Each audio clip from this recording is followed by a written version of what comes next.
With this crank generator, you can light up a LED. For this you require two strong neodymium magnets and a lot of thin insulated copper wire and odd materials. First, take two old CDs and sandwich rubber in them to make a pulley. Put washers on the two sides of the CDs. Now mount this pulley, big pulley, on a wooden stand. For this, make a hole and fix a screw. Put a sewing machine bobbin as a washer, and now put a handle onto the big pulley and then slip in the CD pulley. Fix it in place with a nut.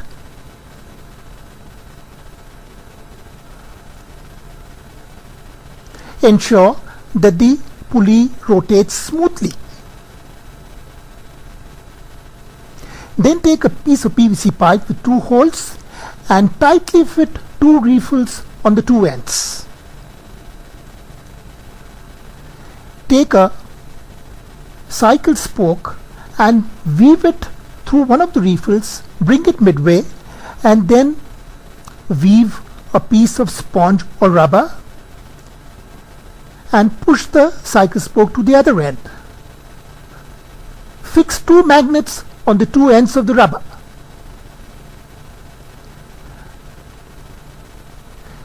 Now take insulated copper wire 30 gauge thick and wind 500 turns on top of the pipe piece. For this you can wind it crisscross. This is your finished coil. Scrape the two ends of the coil and solder them to a LED. Now place a piece of rubber and fix your coil to the top arm. On the other side of the bicycle spoke, fix a small pulley. You can see that your generator rotates smoothly. This is the schematic view.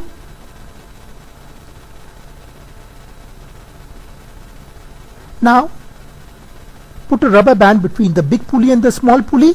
The generator is all ready. Crank it to generate electricity and to light up the LED. You can see that your efforts can actually produce electricity and burn a LED.